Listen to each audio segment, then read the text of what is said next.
Welcome to SDH's coverage of everything going on in the NPSL Southeast, and it's time to get everything rolling. Now that we've had our first batch of games, we'll get you ready for the matchups coming up this weekend. Plus, we'll hear from some of the particulars. Our stops this week, Apotheos, FC, and Bristol. We catch up with folks in various stages of their seasons. But first and foremost, let's take you back and get you through the week that was in the NPSL. And for our first stop, it's the match of the week. And for that, we go to Silverbacks Park in northeast Atlanta for a matchup between Apotheos FC and 865 Alliance. Our Jared Smith on the call, courtesy of our friends at ASMG and Apotheos. Freeze to his right. He's going to cross that in. Chested down. Shot. Goal! That's an Apotheos score. Aaron Witten opens his account in the season for Apotheos. Well, someone walked up to me outside of the Willoughby's restaurant, called a victory and an Aaron Witten goal. They're 50% of the way there tonight. Great ball to set Chisholm loose down the left side. He had options. Instead, he pulls that air brake, puts it right in the middle, and it's a fantastic finish from Witten to give Apotheos the early lead in the 15th minute.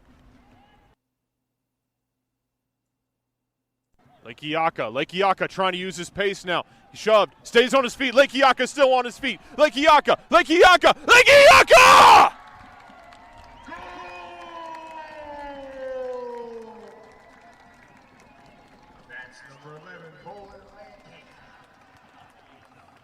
Bolin Lekiaka. That now brings your total score to 865 Alliance, 0 in your Apotheos Football Club 2.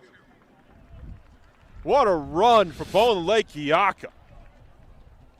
Apotheos clean up the free kick situation. Able to get into transition. 865 tried to foul him in the midfield. They didn't, but they tried. Unable to bring him down. Lekiaka just runs through the defense, puts it away, and Apotheos with a 24th minute goal and a 2-0 lead. And what a great home opener for Apotheos FC. Already up 2-0. And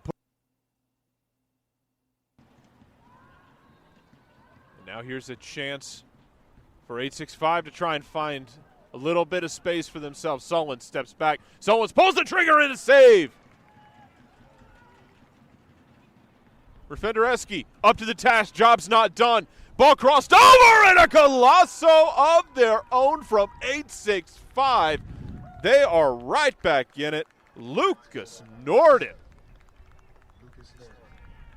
He'll pick it out himself. Refendereski made a great save in the first place, and then Norden just sets him up, puts his foot around him, and could have walked up there and dropped it in the top corner just as nicely.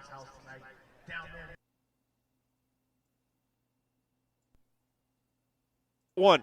Nusha, Refendereski's got it. He'll let it roll to his feet, wait to pick it up, ask Lucas Norden how he's doing, and burn a few more seconds. Less than 30 to go based on what we've been told so far. Refendereski punts it. Yeah, it's a bit of a shank, but it's going to work out nicely for Apotheos and just punting it down. Miguel Gonzalez was trying to chase it. Not much he could do. Michael Garrahy's got it. He's urging everybody to get forward. Fires it down the middle. And it's popped up in the air. Well done by Apotheos to clear that. Well done by Apotheos to close it out, as that is the final whistle.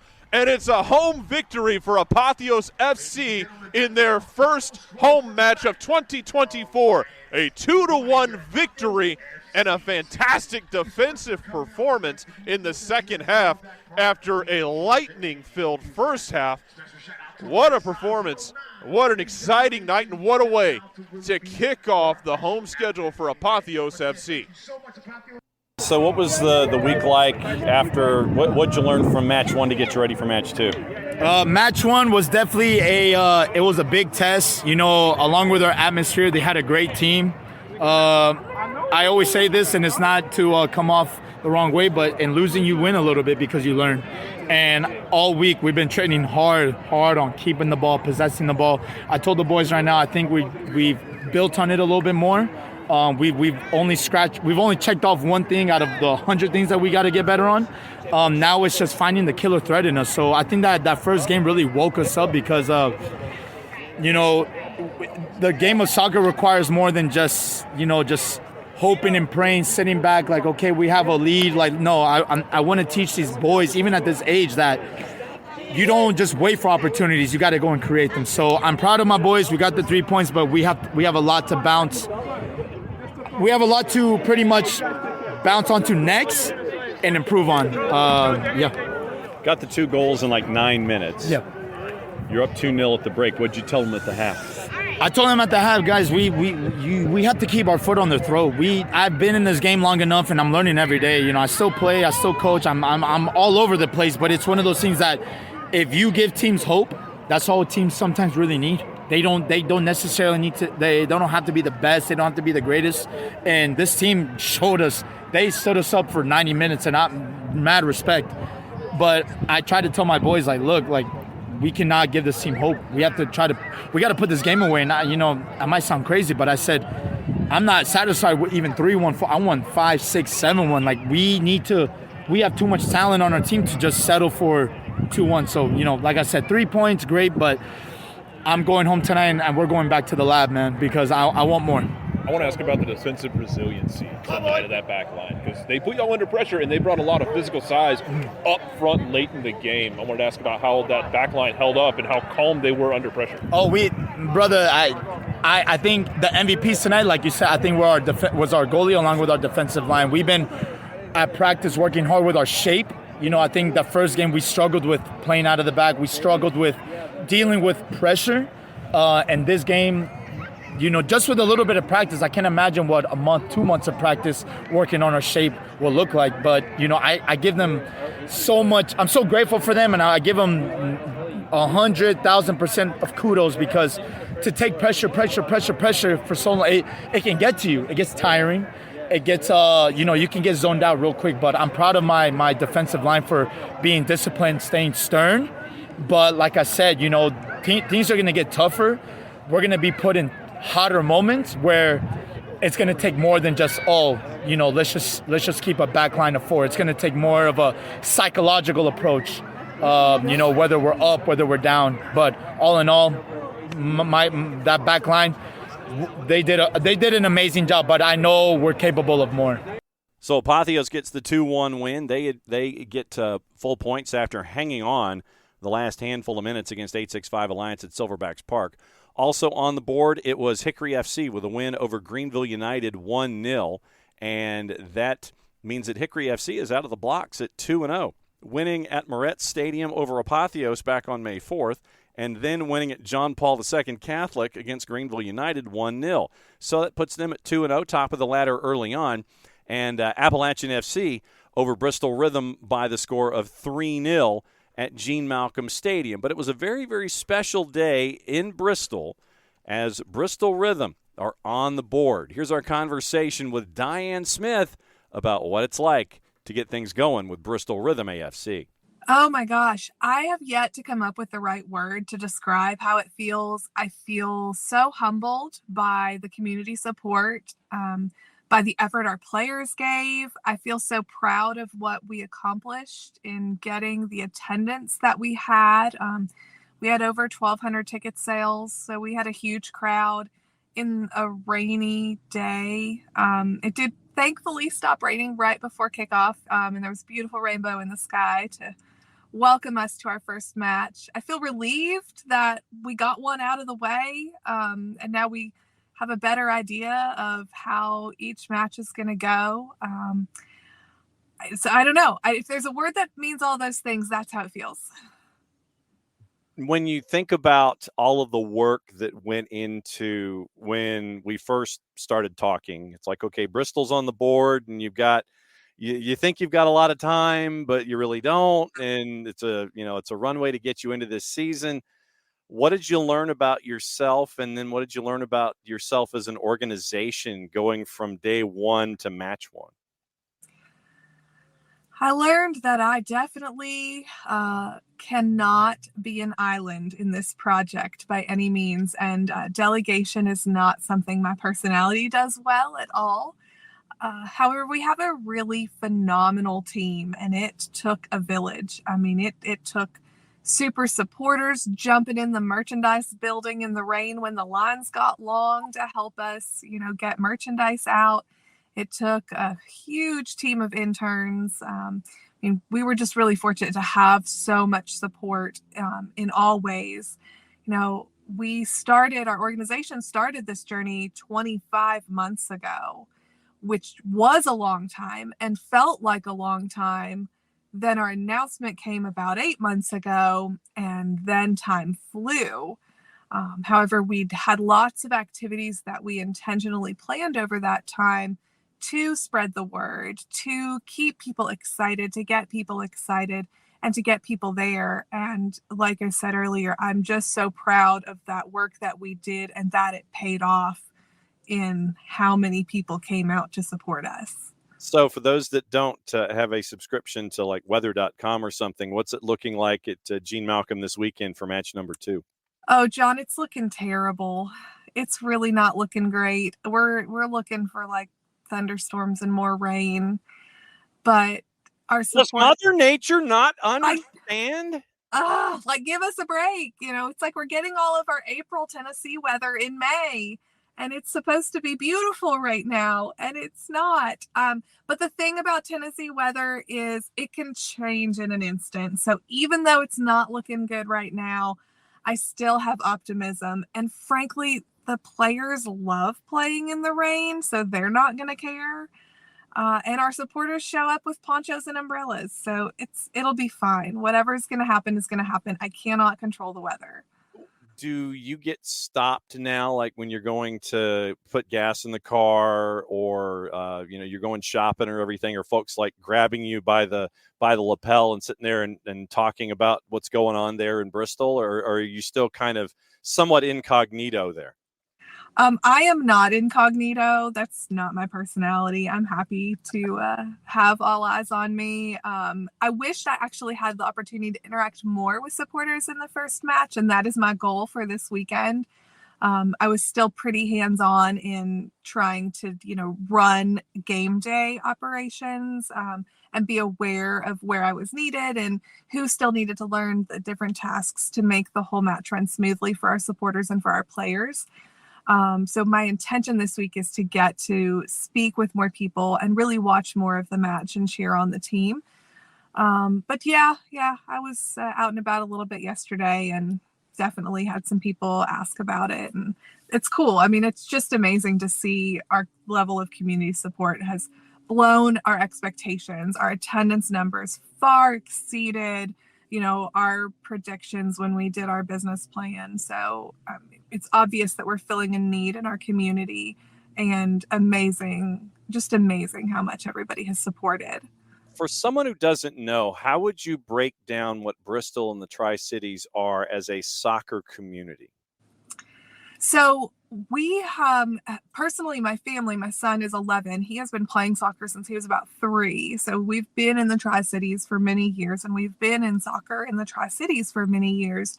And what we identified early on in his soccer journey was that there's all these little pockets of soccer people, but there's not that unifying element for everybody to come together for the sport. And that's what we want to be. There's probably, if you look at our region from like Greenville, Tennessee through Grundy, Virginia, so like, Northeast Tennessee and Southwest Virginia, there's about 5,000 youth players. So there's kids playing the sport like crazy, and we're just another level for them. I mean, we heard youth players at our match on Saturday, who were interviewed by the news or talking to their friends and family. We heard a young man say, I just never thought a little town like Bristol would have professional soccer. Another young boy said, I've never seen soccer like this unless it was on TV.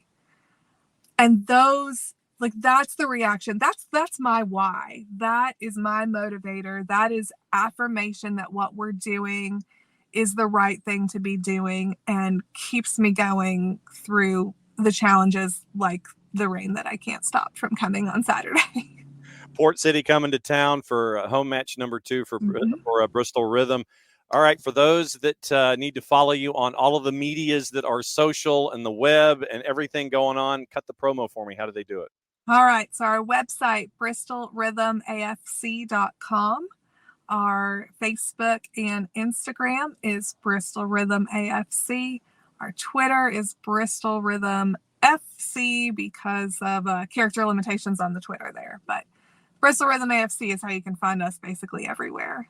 So that sets up the action for this weekend, and it is after what happened on Monday with Charlottetown Hops putting 5 on the board past Port City. Charlottetown rebounds tonight. No, not a whole lot of rest, and they get to host Hickory FC at the CSA Ortho Carolina Sportsplex. That one's at 7 o'clock. You've also got 2 matches on Saturday. Bristol Rhythm hosting Port City FC, as you heard from Diane in the interview.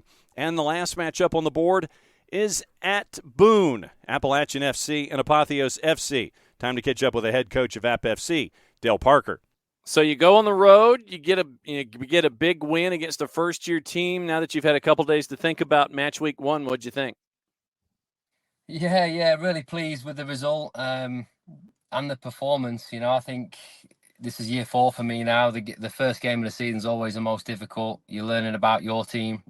It's the first time you've seen the opponent that year, and on top of that, it's a brand new opponent in a brand new stadium, in a whole new environment. So it was really pleasing to get the result. I think the way we played as well not necessarily surprise me, but it was definitely one for the record books. A good performance and a good result on the first day doesn't happen very often. So super pleased with that for sure. So now that you're getting ready for another match week in this, it's up against Apotheos. Apotheos went up against 865, and they got their first result of the season. What's study hall been like getting ready for Apotheos? Yeah, they're a good team. They're conference champions, reigning champs from last year. Got to the national final last year. I know the team looks a lot different this year, but it's an experienced bunch of guys that have played in the league for a number of years. Got a good coaching staff. They're going to be no pushovers again this year. They're a good side, a good team. I was able to watch them against Hickory for their first game. They had some good moments, but again, it was both teams' first game of the season, so you don't read too much into that. But then they bounced back this past week with a really good performance against 865, and we fully expect them to be charged up, ready to go, and that when they come to Boone at the weekend, we know it's an exciting place to come for visiting teams, and it's going to be no different to them. There's a lot of guys there who've played here before, played in the mountains for opponents. They know what it's all about, and we've got to be prepared for that. What's it for someone who's never been to Boone? This is, you mentioned year 4. I mean, what's it been like for you to see the progress of the franchise getting from where it was, because something stopped, which meant that App FC picked back up, and it has filled that void that has been there in Boone? What's it been like these last couple of years? Yeah, it's been fun. I think just watching the growth, of the game, has been really fun to see and be a part of. But I think the most exciting thing is how much more support we get every year. You think after year 1, teams typically peak year 1, year 2 in terms of excitement, and then unfortunately smaller soccer clubs in smaller areas, they tend to fade away and people lose interest. But it's really been the opposite here. It's been amazing to see how many fans return the following year and how many new fans come. The home opener we had this year was a friendly game, and we broke our home opener sales for a game in terms of ticket sales, and it was on a Tuesday night. So it's just a crazy experience. We don't know what to expect on Saturday. All we know, it's the home opener in the NPSL, and it's on a Saturday night. So who knows what's in store for us? But the atmosphere has been amazing since game 1 of year 1. It's only gotten better, and I think the away teams enjoy it. To be honest, it's definitely a tough place to come and play, but at the same time, if you're a player or a coach and you're always striving for that next level, these are the games, these are the atmospheres that you want to play in. So yeah, it's super exciting, and we're so fortunate that we get to do this, week in, week out, and year in, year out. So that's your rundown of the week of May 13th in NPSL Southeast. Next matchups happen on Friday the 24th. Charlottetown starting off again at home, and we'll take you through every step of the way here